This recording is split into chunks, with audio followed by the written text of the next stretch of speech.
Welcome back to Twice Half That. I'm Anthony. What's up, people? Today we're gonna talk about a bunch of Random ass shit. You know how it goes. We can't stay on top. If you've of listened save our before, lives, save you our know. lives. Yeah, for real, man. If you're here, you know that we are. And if this is your first time, welcome and buckle up. Yeah, you're listening to a bunch of adults. I was telling him right before we started. I was watching a program. What the hell is dude's name? Count Dankula. He was telling a story about a Baltic dude named Guts of, what would I say his name was? Guts of Iron Fist, or yeah, something like that. It's a pretty cool dude. His hand got taken off in a Cool battle guy. by a cannonball, and they don't know if it got shot clean off or he was holding a sword and it got hit up top, forcing it to spin around, and that is what cut his hand off. But homeboy was a beast. He just ran around starting shit. You know, it's the Holy Roman Empire. It's like it's what's now I think like Germany, Poland, around there. Okay. So like Germany. Actually, more like Germany, Poland, Austria. Yeah, Austria, around there. Hungary, yeah, yeah. exactly. Around that region of the world. And they were always going at it, like literally fighting all the time. For anything. And homeboy was a boss. He's the one that made the term "kiss my ass" famous. He told the Holy Roman Empire, the Roly. He assaulted a couple nobles and was like, "Fuck that little punk ass nigga, get your money, bitch." And the Holy Roman Empire was all like, the Pope was like, "Hey, bro, you you can't be doing that shit." And he's like, "Yeah, okay, I'm sorry." And then did it again. And then they were like, "All right, you're in trouble. You can't leave your castle. Stay in there or you're going to get effed up." He's like, "All right, whatever. You know, fuck you guys." And they were like, "Pay us some money." And he's like, "I ain't paying you shit." And they were like, "All right, stay in that castle." A couple years later, he's like, "All right, man, here goes your 14 fucking thousand. What was it? 14,000 gold pieces or some Jesus shit like that." Christ. So he gave him that, and then he's like, "All right." And there was a noble dude he didn't like, so he was like, "You know what? I'm gonna recoup this cash. I'm gonna go kidnap this nigga, and I'm gonna hold his little bitch ass for ransom." Did that, got in trouble again. Mind you, you're technically supposed to die for this type of shit. But he's just so badass. People are like, "You know what? This dude's cool. He kills a lot of Muslims for us. Fuck it. Leave him." You know, because at that time, the Crusades, and they were just always going at it. They were like right there at the border. So that happens a couple times, and then there's a peasant revolt in Germany. They come and, you know, the sources are they don't know why he joined the peasant revolt, even though he was a noble. But they're like, "Yeah, here goes a bag of money." He's like, "Yeah, I'll do it." So he went and he let him, and then they were like, he was like, "Man, you do not listen for shit. I'm leaving with the cash." Late. And then he just took off. Peasants lost. And then the nobles come up, "Bruh, what the fuck are you doing?" And he was like, "What are you talking about?" Oh yeah. So look, I joined the peasant revolt because I figured, you know, they're gonna need a leader, and better me who knows warfare, who could, you know, mitigate the damage. But they didn't listen to me, so I just buggered off. And then, you know, you killed them, so I helped out. And then all these other nobles were like, "That scales. That sounds about right. That's cool. All right, you good." And then they left, and he was like, "All right, late." Like, what? Like, this dude just keeps getting away with shit. And then some other stuff happened. It's like fucking Ricky and Ricky in I Love Lucy? No, fuck. Beating a pretty redhead? Fucking Trailer Park Boys. Every time they like get stopped by the cops, he just starts talking and like, "Oh, yeah. All right, have a good one." Yeah. No, just holding a drink. No, that's Julian. I haven't watched that too much. Not since Stan showed it to us, 5 years ago? 6 years ago? 7 years ago? Like 6, 8 7 years years ago? 8 12 years ago. A decade ago. Wait, time. shit, 12 years is more than a decade. Yeah, I don't even they remember. But yeah, that dude's channel is pretty good. It's he did He did. He does Mad Lads is what's it called. That's his little series. Oh, okay. It's pretty good. It's a bunch of crazy people doing some Crazy shit. crazy shisa.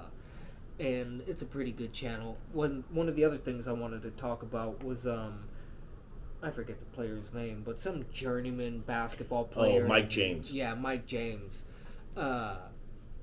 He's saying Not that Rick Curry's one-dimensional. He's a one-dimensional basketball player, and it's like I don't know if he was saying that just to get some views to the podcast that he was on, but that's like, dude, you play basketball. Do you watch it? You obviously played against him. You should know. You played on the Nets last year with a dude who played with him. And, I mean, it's pretty evident that he's not one-dimensional. That was a really, really bad take and kind of makes you look, a little dumb. You're allowed to have it, but, I mean, this is... To say journeyman is really an insult to journeyman. As far as, like, NBA goes. Maybe a basketball journeyman, but he's played a total of 49 games in the NBA. I mean, that's more than you or I combined. So is that like... But... Is that a little jealousy because he's taller than Curry? Oh, I could do more than him. He's not taller. He's 6'1". I'm looking up his Wikipedia page right now. He's 6'1". So is it jealousy? It's got to be jealousy. Is it like what is it? Because to say I could understand some of the other critiques, but to say he's one-dimensional, it's all like, what the fuck are you talking about, dude? His defense has gotten to a point to where it's serviceable. It's at least league average. He is not a threat to your team when you're on defense. He's not a hindrance on defense. For somebody of his size, especially someone his size and his athleticism, comparatively speaking, he's not that athletic. He's actually a pretty good rebounder. You look at his career numbers, he's probably, without looking up, in like the 5-ish, 4.5 to 5 rebounds a game. For someone of his size and what he does, that's more than serviceable. Facilitating. And then to say one-dimensional would say that, that'd be more of, a Mike Miller or, Kyle, guy that taught LeBron how to finally shoot. Kyle Korver? Yeah, Korver. Like, those types of guys are more one-dimensional where they're literally brought on the team to hit a three. Yeah. To hit a three, like not any other aspect of the stand scoring. In the corner and wait for me to pass. Like that's they were capable of other things, but that's what they were there for. So to say he's one-dimensional says all Curry's good for is threes. He's one of the better finishers around the hoop. He's one of the, he's got a solid mid-range. He can pass too. He can finish around the hoop. He can hit that mid-range. He can hit the three. He can get the logo three. That alone is 4 things. That's not one-dimensional. One-dimensional would be one of those things. But he's shooting the ball, so that's all. Yeah, it's like he's one-dimensional. All he brings is offense. That's not one-dimensional when you're talking about a sport where the offense is a lot more than just shoot ball go and hoop. I mean, that's the oversimplification of it. You can, dumb it down to that level, but it's far more nuanced than that. Yeah. It's not as simple as he shoots all threes, that's all he's there for. Yeah, he shoots a lot of threes, and that's a big part of why he's there, but that's what got him here, not what kept him here. He didn't really start shooting a lot of threes until his third, fourth year into the league or something. Well, no, he was still shooting them. He wasn't more than everybody, but not like to the clip that you're seeing now. It's also he wasn't getting the playing time he is now because he was splitting with Monte Ellis. He was splitting with other people. So that aspect of it, like he was shooting a lot in college, comparatively speaking. Now it's nothing.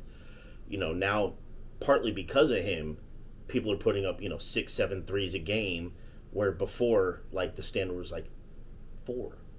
So and I don't understand the argument. It's ruined the game. No. No.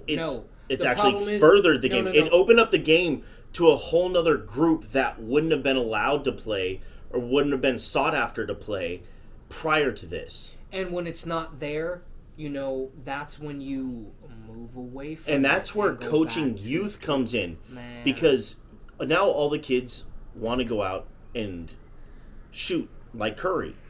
That's normal. I mean, you're seeing him there do it, and it's something that you can learn to do. It's not like Westbrook where you're just not as fast and physically gifted as him. It's not like LeBron where not everyone's 6'8", 280 pounds. I am. I just shrink down to make everybody feel cool, But it's not. It's one of those ones where it's like what he does. And granted, you look at him on court and he looks like a kid. You stand next to him, he's still every bit of 6'1", 6'2".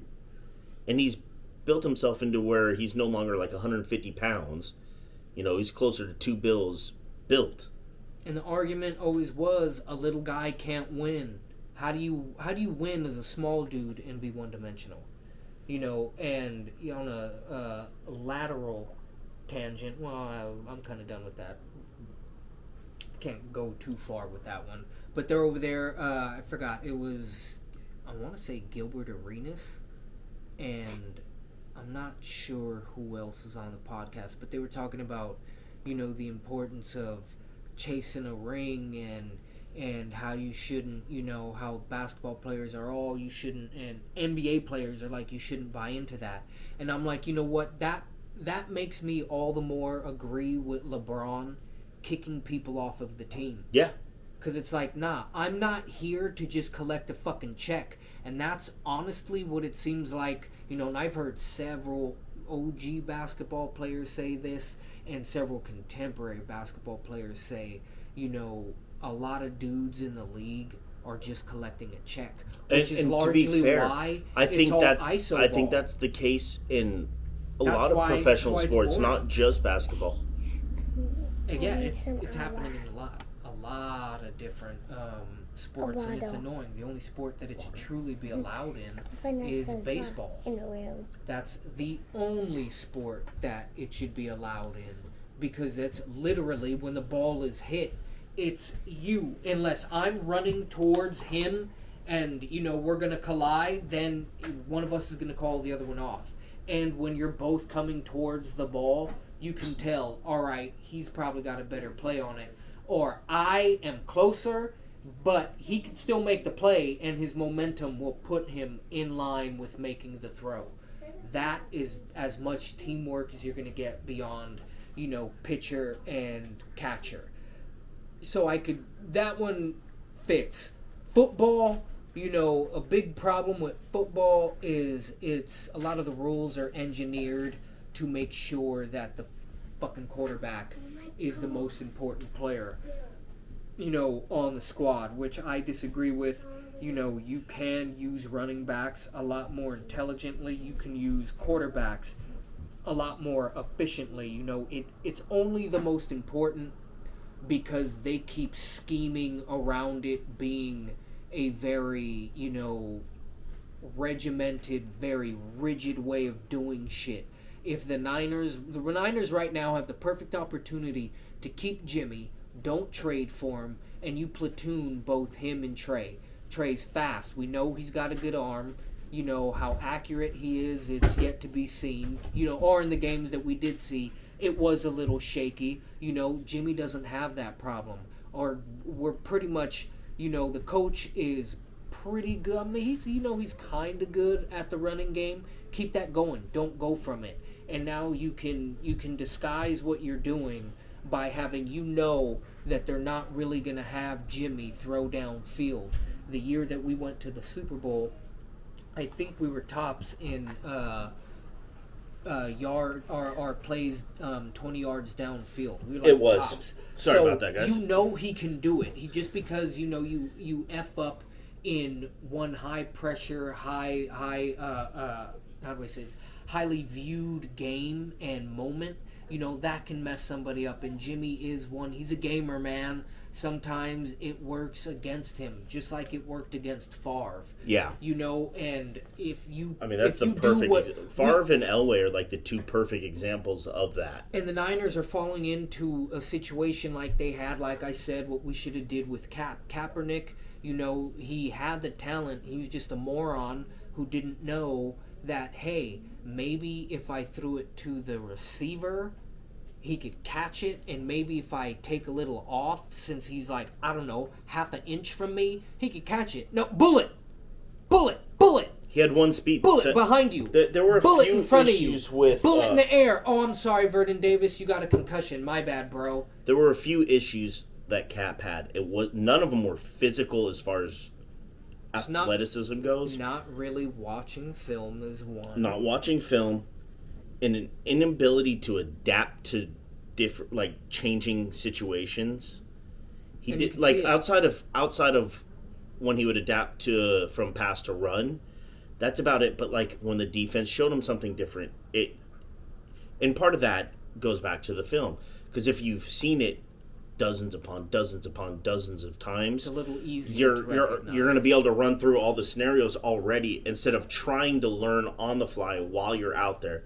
Your athleticism got you through high school, through college. Like, he was a good enough athlete, and most of the guys that are pros are good enough athletes to be able to rely almost solely on that until they get to the professional level.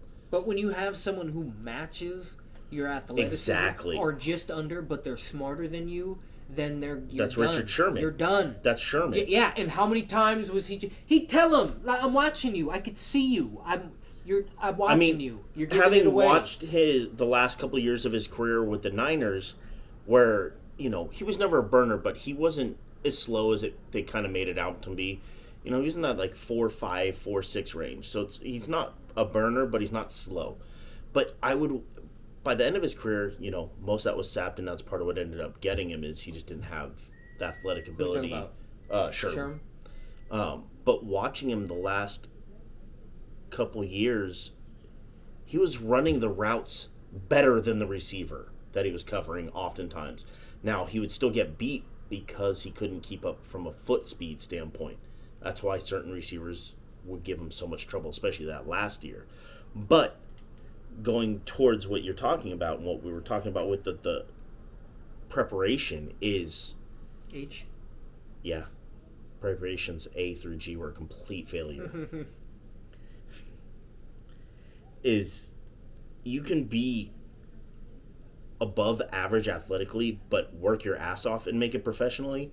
But a lot of the guys, especially like the ones that come in younger, have relied almost completely on their athleticism. And you're seeing it. Kyler Murray's a perfect example. They put in and then took out a clause in his new contract that he signed that said he had to do 4 hours of independent film study each game week, or they could start taking money away from the contract. And then he got all pissy about it because it got leaked, and they ended up taking it out. I'm like, I ain't taking that shit out. I wouldn't have. That's now the whole team. Yeah, because the way that the league works now, for those of you who do not know, is the quarterback is viewed as the most important position. Whether or not you agree with that is neither here nor there at this point, because that's the way that the league feels. That's what they prioritize. Well, and he's the face. He's one guy. It's easier to just pick that dude. That's a big part of it. But you make more money if you, I don't know, have people across every fucking position. Oh, absolutely. Like we used to have. Absolutely. But in this case, this specific case, is because it's prioritized so much, and this goes for quarterbacks around the league, is they're kind of held to a higher standard because they're viewed as the most important piece. So they're expected to be first in, last out when it comes to the facility. They're expected to be putting in all this film time, and the greats have, in recent history, the Phillip Rivers, who never won a title but is going to the Hall of Fame. Peyton Manning, like these guys, Brady, these guys watch so much film that they know what the other team's going to do before the coach calls the play. Especially Manning. Like that's what. So it's, obviously you want your guy that you're paying all this money to and is supposed to lead you to the promised land, because coaches are hired and fired based on winning and losing for the most part. There are, sometimes extenuating circumstances, but generally your win-loss record, especially if you've won a title and things like that, are what's important. They're tying their boat to that quarterback. The GM, who makes all the personnel moves, is tied to winning and losing. If you're losing, you're going to get fired. You're tying yourself to that quarterback. The owner is tying himself to that fiscally. He's the one actually cutting the check, fiscally tying himself to that. See, and I think that's where football has really, really fucked up, because it stopped being a, kind of coach and team-driven league to being, it's the quarterback. Is it? Because and I mean, Shanahan's showing you that you can do it without it. These motherfucking people are just, honestly, they're fucking lazy. A lot of them are gonna do. They got this set list. The plays are there. A lot of these dudes have known it for a while, and they're kind of they're stuck on easy street, and they know all they got to do is produce just enough, and they'll get shopped around the league. And another thing is, I'd be like, fuck nah. All you motherfuckers need to be in here studying film. Yeah. I don't care if you're the kicker. No. Get your ass in here and watch what they're doing. Because there's the other aspect of that is that he may see something that no one else does. Well, not only that. I mean, so that's the quarterback got to decide. Just going back to when we were playing ball in high school. Well, I mean, they do, but you know what I mean. Like you sitting on the bench might pick up on something that the pitcher's doing when he's going to tip something, and you can so having all your eyes on it, you can pick up tells. You can pick up things to let you know. So personal things. I don't even want team things. I want you personally to pick up on something. Oh, that's what he's doing. Oh, that's what they're doing. Oh, okay, I need to prepare for how they're specifically moving here. Little things like that. Not to mention, actually having people, scheme for the team, and not, we need to go get business out of sports, because I don't care about how many ABs you want. I don't care about how many touches you need. I don't care about, it's like, when I give you the fucking ball, you better fucking perform the way you're supposed to. Not, I need this many or I need that many, then we will discern that during the field of play. Then you must not be that good, or you're not training the way you need to be. Which leads perfectly back to Kyler Murray. This 4-hour film study clause in his contract tells you that they don't believe he's putting in enough time. And you're small, bro. So you gotta do more. There's so many aspects of it.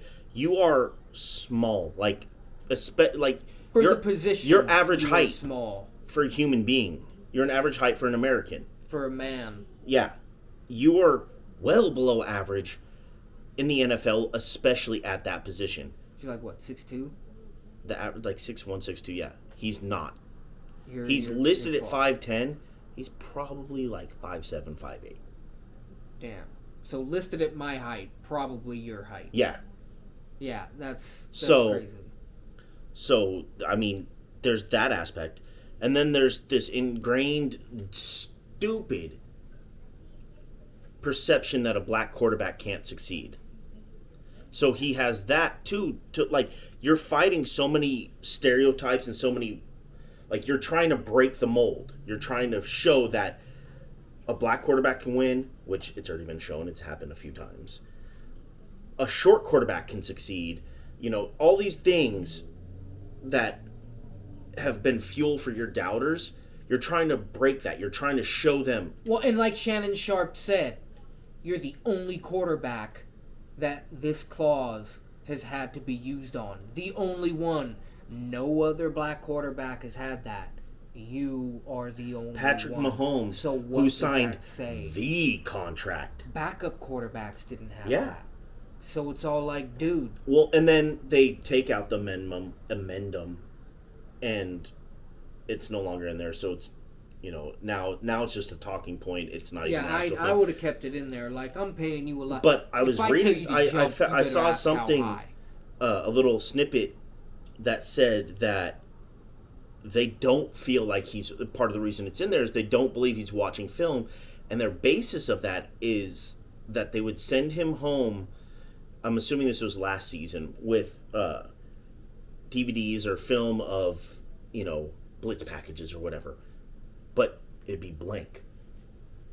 Oh, and he got him with the Jamarcus, and then he came in talking about, I was watching blitz packages last night.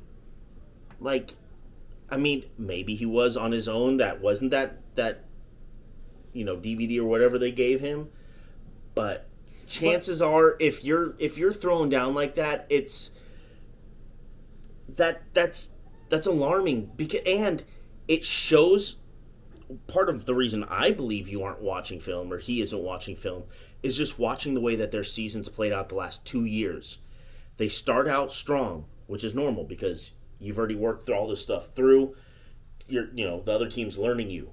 They start out strong. Come mid-season, they fade and end up missing the playoffs both years. It's because you got found out. You didn't adjust. I mean, one of the years, I can't remember, I think it was the year before last, not this past season, but it might have been this last season, regardless. He came out so strong that he was an MVP candidate 6-7 games into the season. Yeah, and then by the end of the year, that was gone. It was gone. So it's, smaller quarterbacks can succeed.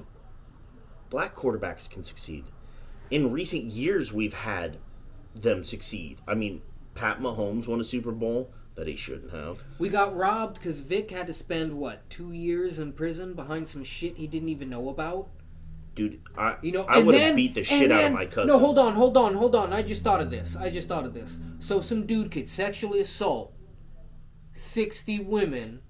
66. But if you dogfight, you're going to go to jail.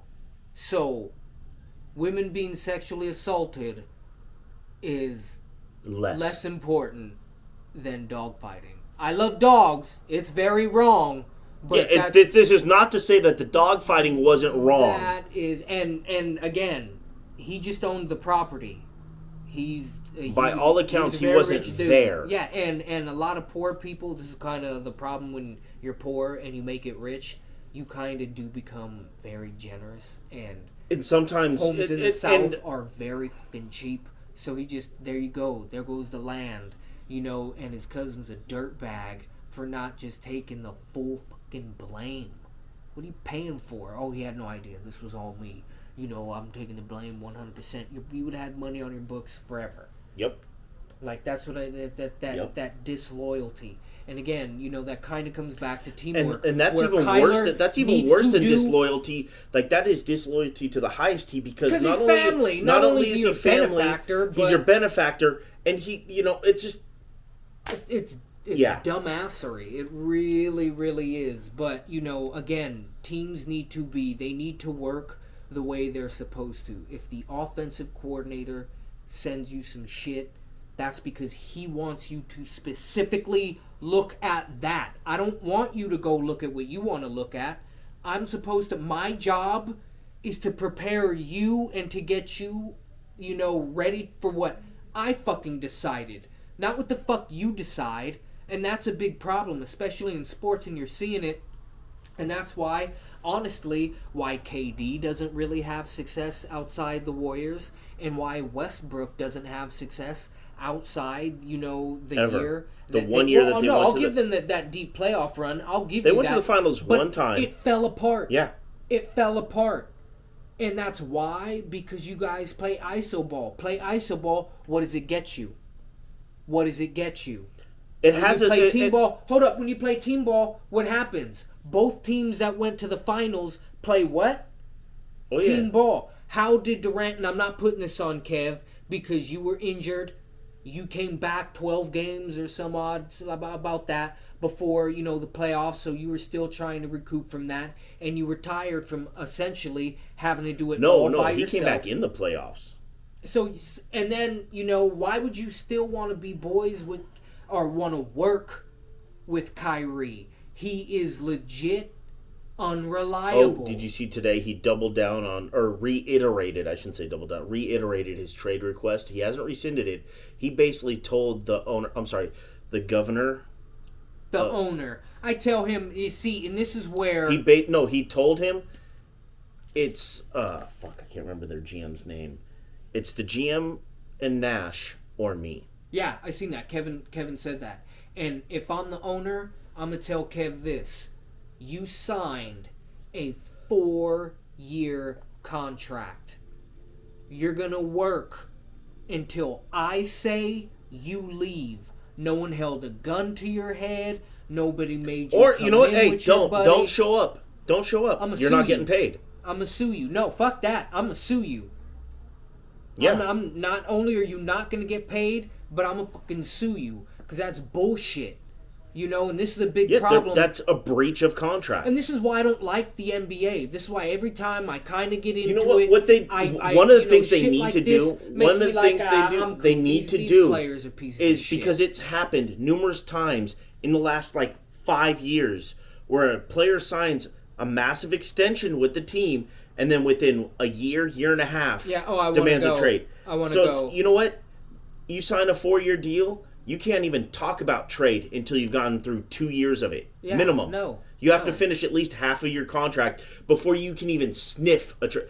Not ask. The team can't trade you until you've finished at least 2 years. Half the contract. No. At least 60% of that contract. There you go. That's a good. That's fulfilled. Have a number. I don't care what that number is. It's more than half. Because my viewing numbers, my ticket sales, are what pay my jersey. Me buying the jersey, not my jersey. Well, and it also keeps teams from signing a guy and then going, well, let's rebuild, let's move him after a year. No, you sign. Yeah, and as a fan, that means you're getting shit. As a fan, you're getting a double negative at that point. Because I didn't even think about the ownership aspect of that. So when they sign a contract, they can't be traded until 60%, like he said, at least 50% of it. But we could go even beyond towards 60. At the very least 55.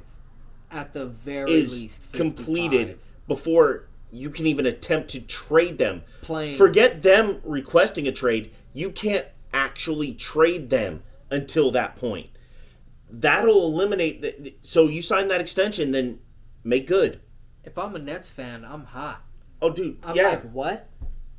What? So hold on. So you're going to come here, and then because shit gets a little rough because your boy wants to play games, someone you came here with, and now all of a sudden, I want to leave. Nah. And I tell him straight like this if I was the owner. You're staying. You're playing. There ain't no talk about extension because I'm pretty sure you don't want one, and I'm definitely not giving you one. There ain't no buyout, and if you sit out, I'm suing you. I'm going to get together with all the owners, and we'll make sure every one of you who does it gets sued. And this is as a fan.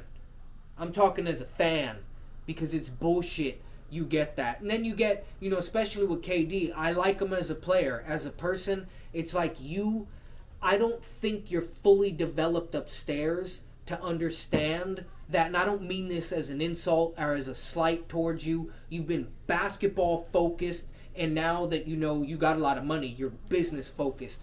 Psychologically, you don't understand. You cannot come to a city, sign contracts for 1 or 2 years, telling me that subconsciously you're inadvertently telling me I'm gonna be a mercenary. I'm just gonna be here for a little bit. And as a Warriors fan, as a Warriors fan, I don't have a problem with that. I don't got no problem. I appreciate that. Be straight though. You can't get pissed. But you're not gonna overshadow people being drafted. Butthurt over the fact that you can't get upset over the fact that we are still holding the son of the team in such a high regard, being Curry, being drafted here, developed here, being like signing multiple extensions here. This is his winning 2 MVPs, bringing this team the first title since the 70s. Like, all these things. He's that guy. You come in and you're signing 3 consecutive 1-year deals. And then you're which doesn't give us any commitment. That doesn't let us. That doesn't let us know. The Bay Area is not blowing me every time I go out there. I'm not getting the same love. And you were getting cheered the entire time. You were getting the exact same love. I don't know what your problem was, And if you didn't want to be here for that long, then just say that. There's no problem with you being I want to win. And like what I was gonna say is, as a Warriors fan, I appreciate those 3 years. Who doesn't? You accomplished exactly what almost the entirety of the goal. You came in, won. First year, win a championship. Second year, win a championship. Third year, only reason you lose that championship is due to injuries to yourself and to your teammates. You almost pulled off, and it went to Game 7. You almost pulled off the perfect trifecta and then dipped. You could have gone out on top. But it's also the way you went out. If you would have came in and just signed a 1 contract, 3-year, or 3-year contract, that would have been, people would have been like, oh man. But you're literally like, I'll just be here. If the team's good, I'll come back. If the team's good, I'll come back. And the whole time, you said you wanted to play team ball. You start playing team ball, and then all of a sudden you get sourpuss. You get all sourpuss, and then you by your own quote say, it's all team ball until it's time until you go, all right, Kev, go get us a bucket. Hey, motherfucker, they played team ball most of the time. Then they pass it off to you. What you're getting paid for, that was your job. That was your role. Really, we didn't play. They didn't go from the gate. All right, Kev, this whole series just iso ball the shit out of it. No, it was team ball. And people who watch basketball, look, they're double teaming him, and then it gets shot out to that other really good guy that I really like. And look, he scored the ball. Ugh, good shit. Yep. And then when they started double teaming you did the same thing. Pass it back. There you go. Ha. That's team ball. And then it's like, hey, they're locking everybody down. They're being ultra aggressive with Curry, literally throwing him around, scratching this motherfucker. I've heard so many stories about when he goes into the locker room at halftime or after the game, how much he's like bleeding, not profusely bleeding, but he's bleeding from bruises. Scratches. It's a non-contact sport. And he got scratched. And you constantly see his jersey being pulled. Oh, yeah. He is constantly being bounced, and that's because that's how teams feel they have to attack him, is we're going to wear him out when he's off ball, because he is just as dangerous without the ball in his hand as he is with it. Are you, KD? Are you? So he was creating for you when he was just moving, and that opened up shots for you. And then you get pissed at that. Why? How dare you make my job easier? That's the type of shit that pisses off Bay Area fans. They're like, what? Like, what are you talking about? No one's trying to take anything away from you, but you keep literally sliding Curry. Every little chance you get, you got to throw a little bit of shade on him. And then you wonder why Draymond comes at you the way he did. Honestly, I kind of feel like he probably put you in your place, and you didn't. I mean, all I could do is fucking speculate. But, your attitude, it denotes... lightweight, a whiny-ass little kid, bro. That's literally the way it comes off. Always arguing with fucking children on Twitter and shit. Oh my... That dude was 16. Bro, why are you engaging with him? You...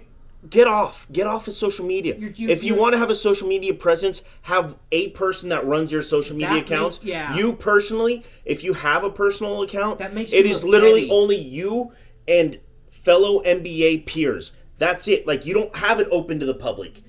Like, just get away from social media, bro. You don't need your thoughts. We don't need to hear. And ultimately, you will be happier. I don't know if you can be happy because, all the talk is that part of he came here is he wanted to win and be happy and all that. and he wins. He finally wins, and he's still not happy. And then, he goes off to be with his boy in Brooklyn, and he's still not happy. So I don't know if you know the definition of happy. I think you probably have been, and you just don't fucking understand. Look inward. Stop looking for other people and part of that, and other shit to make you happy. Go pull an Aaron Rodgers, bro. Go pull an Aaron Rodgers. What, and lose your fucking mind? Yeah, just go do some ayahuasca. No, not with trust me. Homeboy has been drinking his own bathwater and I love Aaron Rodgers, but he came out and said that. No, yeah, he did 2 ayahuasca. Years ago, he did ayahuasca, and it fucking that's what I'm saying for KD though. Just go drink some tea, bro. No, just shut the fuck up. Get the fuck off of social media. Quit engaging with people who I'm gonna go an old school, British way of talking. They're beneath you, homeboy. Quit talking to your lessers. You are a multi-millionaire. Edging your way towards being what? You've got more than a quarter of a billion. A million. So, why are you engaging with children who don't know basketball? You know it to an extent, and so why are you engaging? Please don't engage with me. Like, what the fuck? We know jack shit, a lot less than you, but one thing we can point out is shit that I see. Homeboy's getting double teamed, which left you open, and you were able to score. And then during the, 200 million? And then plus his businesses. Yeah. Wow, only 200 million? You should be getting paid way more than that. I think that number is probably a little skewed. I think with athletes that number's a little off, because we see their contract, but they don't get the full bulk of the contract. Jesus. Because of the union, because of their agent fees, all these things. Yeah, all that crap. So, but all we see is I feel like that's just his basketball money, not his endorsements, not all his businesses and stuff like that. So that $200 million, it's probably closer to $4 million. Yeah, plus his business dealings and all That's that. what I'm saying, like his businesses, endorsements, all that shit. We in the Bay do love you. We appreciate all the... to this day, we appreciate what you did. You brought 2 more titles. If you wanted to come back, the one thing I will say... we wouldn't give shit up for you. No. Because that just wouldn't... honestly, your age, your health, what we currently built, it would be dumb to do that. And you got to understand, you can't move right now because nobody wants to trade for you. Gobert F that up. That dumbass trade. Yeah, that set a ridiculous precedent. Not to mention, as far as like what as an owner. And if I'm the Nets, that is what I'm expecting, because you still have he's 33? Yeah, 33, 34. So based on what we're seeing in sports today, he still has a good 3+ years left. And remember, they're allowed to take HGH. So he's got a good 3 years left, at least. So, yeah, if I'm the Nets, I'm asking, after seeing what Gobert just fetched... Can't believe that motherfucker signed a 4-year contract, 5-year contract with the Nets with, someone who's proven they can't stay on a team for more than like a year or two. And you're gonna 3 years. And you're going 3 years, because I think it was like 3 or 4 years he was with the Cavs, 3 years with Boston. It was like 2 or 3 years with Boston. This is year 3 now with Brooklyn, and it's just when he. But he don't even play all of them because he's injured most of the time. I'm just saying he's been. Well, yeah, it's been the 3 years. Contract length. Yeah, it's been 3 years that he's been a part of that team, a part of that franchise, and it seems like everywhere he goes, when he leaves a team or part on his way out, he does not pass a bridge he minds burning.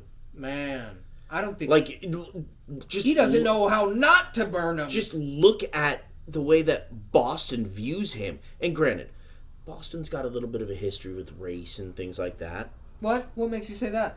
I think I heard someone mention it somewhere one time. I've never known Irish people to be mad for no reason. Other than, the creature. But he just... It's like scorched earth when he leaves. When he dips, he dips. Like, that's a red flag. They can't get nothing for him either, and the people are like, I don't want to trade for that guy. the only team that may have been sniffing around really was LA, and that's because LeBron was like, "Oh, we could probably play together. Plus, I don't want to play with Westbrook, and I want him gone, even though you're the one that pushed to have him on the team." Well, he thought he could make it work, but Westbrook is bullheaded. Hey, not just that.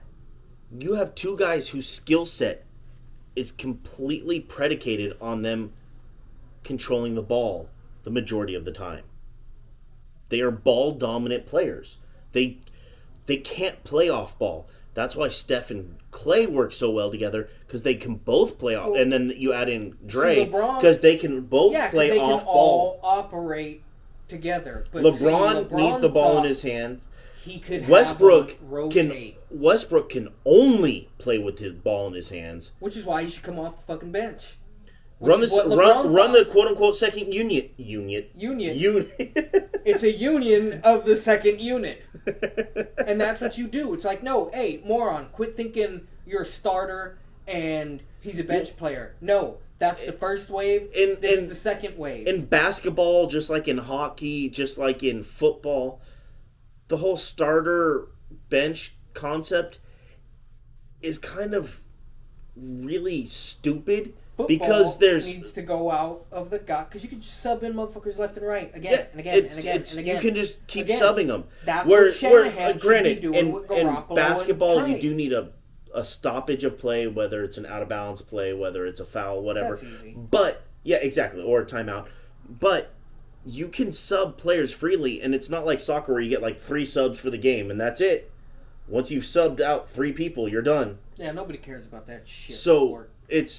It's a situation where you can literally sub someone in and then just tell them the person that just came out stay at the scorer's table until the next stoppage, and then you're going to swap again, and you're going to swap again. Like, you could switch out every 45 seconds if there's a stoppage. And there's nothing stopping that from happening. So the concept of starter bench, it's other than ego of saying, I'm the starter. But if you've already transitioned to where that's not even a thing, now it's no longer part of it. Now you're going into philosophy, tactics, and strategy, which is what I like. I don't want to see, a bunch of ISO players. You know how fucking that got me out of basketball as a kid. I'm like, all right, so I'm just going to watch this one ISO's prick. Fine if it's... Every once in a while. Exactly. It is needed. It is needed. It is a tool in the tool belt.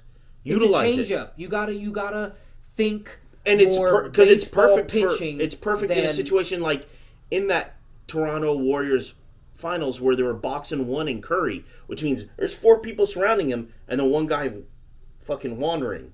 That's when you play old Pistons fucking basketball and you just start mollywopping the shit out of everyone on the goddamn court. You wanna box in my one good player, foul out, and I want him out of the game. That's honestly, I would have told Kerr, that's where an put ISO, me in, I'm gonna fuck them up. That's where an ISO play comes in handy, because now everyone's over here. You go ISO, boom, you score. Yeah, which is what we did, which is why Durant was able to do what he that's did. Where, yes, ISO ball is a necessary aspect of the game. But it can't be the entire game. Your entire game. It can't even be 50% of the game. That becomes unwatchable. It's boring, and especially because prior to this regime, it wasn't entirely ISO, but there was a lot of ISO involved. No, it was hella fucking ISO. There was a lot of ISO for the Warriors when Mark Jackson was here. Now Mark Jackson. Across the league. No, I'm just talking about as a Warriors fan. Yeah. I'm talking about just as a Warriors fan. When Mark Jackson was head coach, the offense was a lot of ISO. He built the foundation of this defense, though, which is the foundation that helped once Kerr came in and brought his triangle offense and his team offense with the foundation. And he credits Mark Jackson constantly. Oh, yeah, he does. So Mark Jackson changed the mentality because prior to that, there were a couple coaches, and then there was Nelly, who Don Nelson is a lot of things, but he's also one of the winningest coaches. Never won a title as a coach. As a player, he won. He was on those Celtic teams with Bill Russell. Harden, if you would have been with him, oh my God, you would have won. You probably would have won a championship. If they could have made it work with C-Webb, because you saw what he did his rookie year, and then they moved him. If he could have made it work with him, with those other players they had around, that would have been nice. But so he was very innovative in utilizing small ball, meaning you're not using your traditional center, and if you do, he can stretch the court, meaning he can hit a 3 or at least a deep 2, pull everyone away, and pace of play. So he would run up and down the court. That's how their offense ran. Zero defense. Your defense was your offense.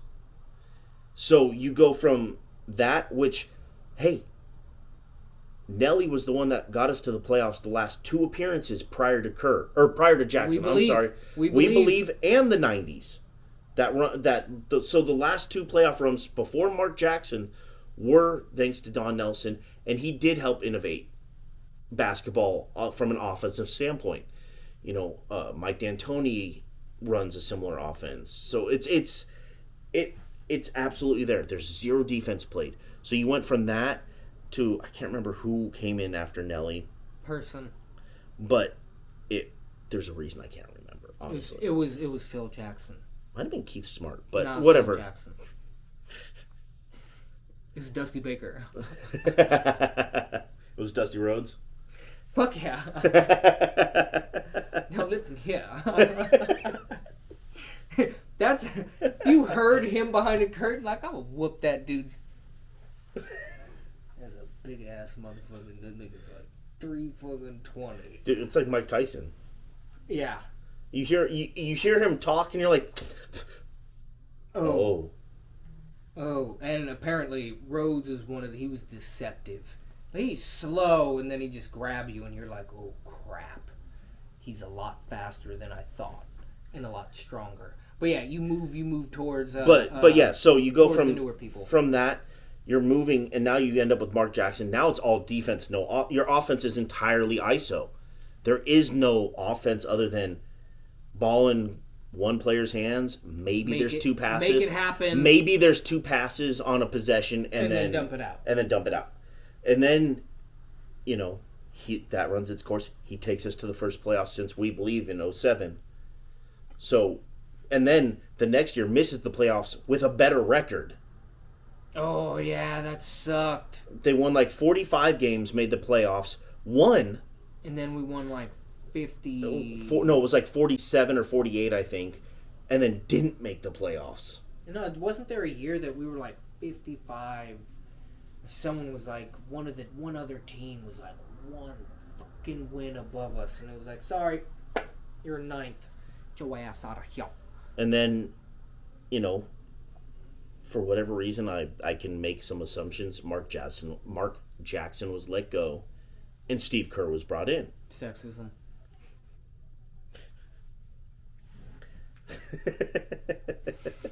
Like, I doubt that.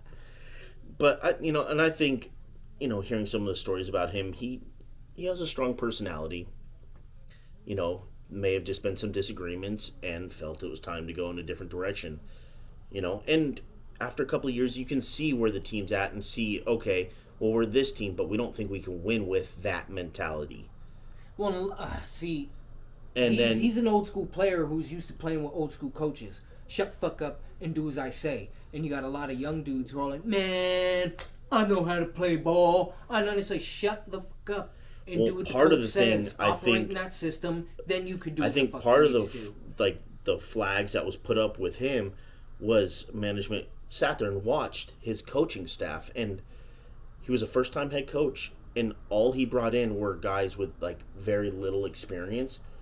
And then you transition that, and not saying that's why he was fired, but that may have been another thing they look at and say, why can't he bring in these guys? Is he afraid to? Is he afraid to bring in someone that could take his job?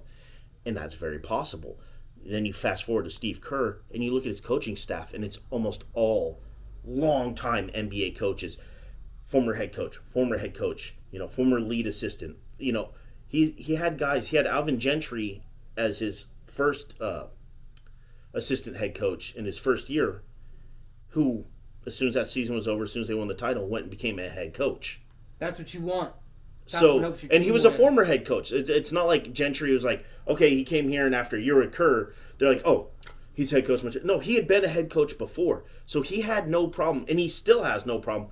That speaks volumes to his confidence and where he's at mentally, And as a coach, and without that's a worry. And smart networking. Oh, 'Cause now absolutely. you gave someone who just lost a job, you gave him an assistant And- job, which and a gives lot of him times- an opportunity to then.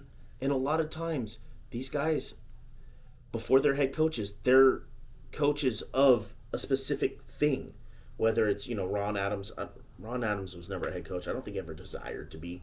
But he's one of the best defensive coaches in the history of the NBA. I know Ron Perlman knew how to play basketball. Oh, yeah. Shit. Rhea Perlman. Oh man, Danny DeVito and her broke up a long time ago. Yeah, I was going to say that. That Yeah, I wasn't was new. like, wait, that wasn't even fucking recent. That was a while ago. Breaking news. They broke up 30 Breaking years news, ago. John Lennon just died. Like, bro, you're hella late.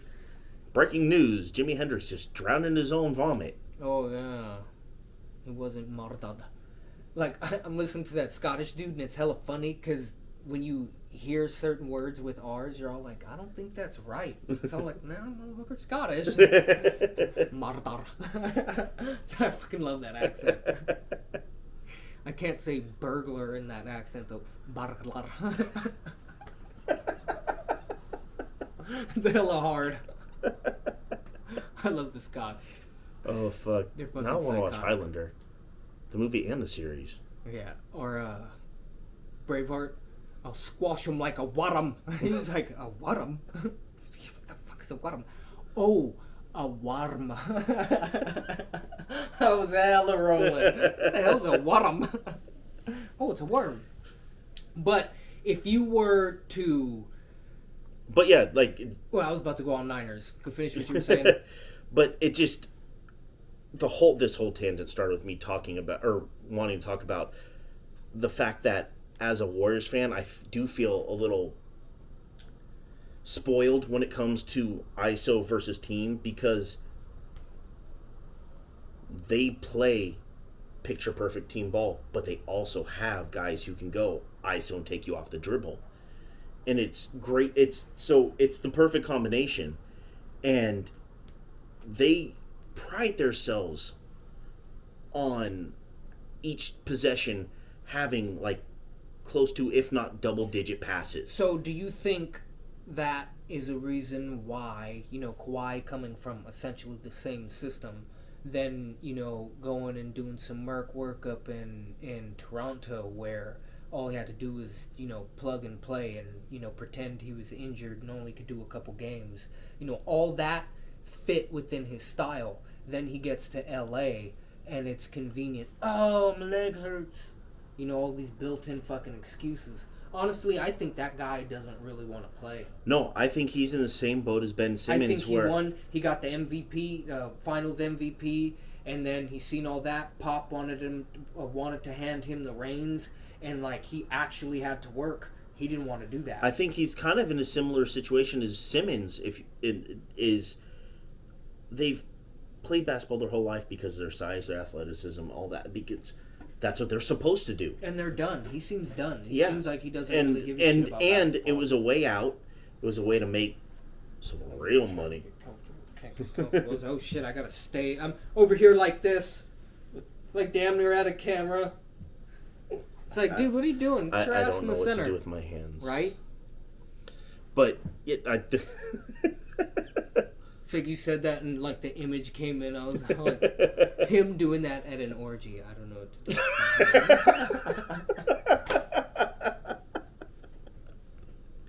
Just him I don't literally know what like. to do with my hands. It's like, why is there a reporter there? I don't know. Why does fucking Ricky Bobby at an orgy? Nigga, it's in your mind. But Hey, chew Big Red, or fuck you. they need No, to. if you don't chew Big Red, fuck you. What was it? Was it MILF Hunter on 30 Rock? And he showed up and he was chasing these he's chasing a bunch of chicks and he busts through like a wall or something. He goes, "Coming for you, bitches!" or some shit. I'm like, I want to watch that movie. That would be a fantastic movie. But yeah, we are spoiled watching team ball, and it's nice. I like seeing team ball. Old school basketball does kind of work because it's a lot harder to defend that dude who happened to be open. And that's how you win. KD, that's how you became Finals MVP. If everyone's on him and then he dishes the ball and you're like, I'm open. You're good. It's going to favor you because the stats show you're good when someone's guarding you. Now, take into account, they can't double team you, let alone always guard you because the ball's bouncing around. How many times was LeBron like, God damn it? Yeah. Like, I can't get over there. He didn't want to range over because he knew he was going to bust that three. I didn't range over because I'm not... By the time I get there, the ball's going through the hoop. It's no matter what I do, it's done. I'm just going to... Fuck. You turn around, you see who it is. It's like, God damn it. Why attempt when you know for a fact it's going to go in, you're too far, on top of which you're looking around, I got to put out a defensive output way more than what I'm used to, through the season. And then we know that he doesn't play defense all that much. But when the games count, he shows up defensively. He ain't no slouch. Yep. He will show up. But what are you going to do when you're double teaming and you're kind of the help because these dudes can't seem to block Curry and you're also trying to block out this guy named Clay? And it's all like, hey, man, there's several things I got to do. Oh, damn. Of course it went to that tall son of a bitch. Like, God damn it. Mr. listed at 6'9", bro, you're 6'12". You're 6'12". Yeah. With like a 30-foot wingspan. You put your arms up and it's all like, what am I going to do? You're touching the roof. Not the hoop, you're touching the roof. You're MJ and Space Jam. Oh, where his arms went all hella far. It's like, what the hell? And it's essentially that. That's who that guy is. You are a walking cheat code. Dude, that fucking made me think of that Live 10 or the Love Line caller when I said 6'12". Oh yeah, he was all like, "Nah, I'm 5'12". It's like, yeah, I'm 5'12". It's like, yeah, 6 foot. Nah. I'm 5'12". All right, bro. The other one I love is when dude called in and they were talking about spermicide, and he was like, "So are you using RU36?" And then he was all like, "Nah, I'm 20." And then it's all like, okay, I get it. But he asked him again, and he was all like, "Nah." He was like, I don't think we have WD-40. It's like, bro. Hey, don't use WD-40. No. Please, no body parts. It's not meant for body parts. Please. Keep that shit away from all orifices. Mucous membranes. Yeah, orify. Keep that shit away. But going to the Niners, they can do what they had the opportunity to do with Alex Smith and Kaepernick. You platoon them. And then you get people believing when Garoppolo comes in, all it's really going to be is a quick little dump out or primarily just handing the ball off. Then when Trey comes in, they're going to try and pass it. And then when he comes, oh shit, it's play action. Oh fuck, no, they're not running that. Oh damn it. The only thing I'd say that would make that difficult is practices, because now you're splitting the snaps at practice. Not in game. No. You're a fucking professional. You can do it. Do it. I don't want to hear bitching. I don't want to hear, no, I can't. You get paid a lot of fucking money. You can fucking do it. Hey, how many people come in the game halfway through the game because someone got injured? Oh, he's good. All right, sit your ass back down. You can do it. Get into the rhythm of the snaps. You are professional athletes. Quarterback position is hard. Well then I guess we're gonna run it more, huh? If it's that goddamn hard and you can't seem to find people or shit don't work out, then maybe we should put a little bit more money invested into that running back position. Or cap it out at a certain point and you just run through these little motherfuckers like there's no business. But hey, somehow all these other dudes in the past were able to do it. How come dudes now can't do it? Are they allowed to? Is it steroid usage even better? Even more widespread? Probably. That's why motherfuckers are getting hurt all the goddamn time? I, just touched on it very briefly earlier, or like mentioned it, and we've spoken about it already a couple times, is the Deshaun Watson situation. So I was listening, and it sounds like part of the reason that the arbiter, the judge, gave 6 is she was saying that that's the precedent that the NFL has already set. She's kind of I get what she's doing. She's forcing them to change set the precedent. But yeah, but it's like at the same time, yes, I agree. They do need and NFL does need to set a precedent, and ultimately, but their laws they did not anticipate someone doing it to this extent. When's the last time we had a sex scandal, in the NFL? Outside of like Big Ben exposing himself, it's been a while. They cracked down on it. Yeah. They thought that would do it. There's been other issues. They would not expect some moron to do that. So I found this little, post on social media somewhere, and it just has notable NFL suspensions in the games. So as of right now, the NFL has appealed the decision. They want at least a year, which is what it should be, indefinite. But they want at least a year. They're trying to set a new precedent. But as of right now, Deshaun Watson suspended 6 games for allegedly sexually assaulting and harassing 24-plus women. Now, that number could be far higher, knowing that after hearing that there was 60-some-odd massage therapists he saw in like a year and a half or whatever it was. But 24 or 25 women came forward. So he got 6 games. They're appealing again, trying to make it a full season. So we have Plexico Burress was suspended at 1.4 games for bringing a gun into a club and shooting himself in the leg. You had DeAndre Hopkins at the end of last year and the beginning of this year suspended 6 games for PEDs. So 6 games for PEDs, the exact same suspension that violating not just the code of conduct, but people. All right? Vontaze Burfict got 12 games for a helmet-to-helmet hit. Wow. Now, it was a vicious hit. It's the one that a lot of people attribute to Antonio Brown's downfall, directly linked to that hit. But 12 games for an in-game situation. Darren Waller got 16 games for substance abuse. He did have an addiction issue prior to the Raiders. He got himself clean. He's now sober, and he's one of the best tight ends in football. Good for him, but he got 16 games for using a substance of abuse. Wow, I'll take credit for that success. Calvin Ridley this year, now he was out last year between physical and other injuries, but betting on his team to win while injured, he is now suspended for this entire season, 17 games. He's been suspended 11 games longer than Deshaun Watson. Good old touchy touch. Now here's the kicker, the big one. Josh Gordon, 78 total games for smoking weed. Wow. Now it wasn't one instance of smoking weed got him suspended. He came back. Tespov, it's back and forth. Meanwhile, they're literally being prescribed opioids up the ass. I gotta get going though. But so 78 games for weed, 6 games. That's crazy. For sexual misconduct.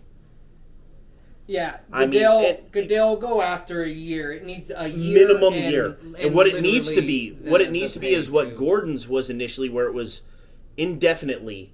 We will revisit it after 1 year. You can apply for reinstatement after 1 year. That's what it needs to be. Because this motherfucker, and I get it, you're not the courts. You can't put him in jail, but you also don't need to employ him. You could force him into early retirement. Yeah. He got money. He ain't hurting. And that's what I was going to say last time we spoke about this. Is the Browns, after trading for him and giving him the extension, they structured this first season as like something like $7 million. So a lot of money for you or me. Nothing when it comes to that, especially when you look at the. Yeah, he's only going to lose like $2 million. So it's a $230 million contract, but this season he's only slated to earn $7 million, and there's speculation that was done because they're anticipating a suspension. So had he be getting the full brunt of what his annual or his average annual salary would be, he'd be standing to lose, if he was suspended for the whole year. Like fucking 50. Like 45 million, 46 million. So instead it maxing out at 7. Like that's bull. That's bull. That's bull. But, hey ladies, you know what? Money's more important than you. I guess that's all that says. That's exactly what that's saying. You are still a second-class citizen. Hey, welcome to the club. Or I should say, we've been here both together for a very long time. A very long time. And if you're a poor white, you've been here too. Yeah. Hey, don't get it twisted. You're not. The ones above you, don't view you equal to them. They view you as them. Yeah, anybody with real money. I mean, real money. I'm talking like 2, maybe 300 pennies. Those people. Some dude went and paid a fucking $10,000 fine, all in pennies. I think I saw it. Didn't he do it in like a fucking pennies. Wheelbarrow and shit? Yeah, I was all like that. That is the king of petty. That is some good shit. That is the petty But king. I gotta get going. To everybody out there, like, comment, subscribe, algorithm, stuff. No, I'm ready to go. I'm starving. I'm like ready to barf. Hey, like you said, like, subscribe, comment down below. Those of you not watching us, listening to us, still subscribe, download. Hey, whatever's under anything right now, just start writing on it. Hey, write on your phone. I don't care, bro. Let's go. You know what? Tag. Just start tagging the walls and everything around you. Even if it's your own house, fuck it. You can paint over it. Nah.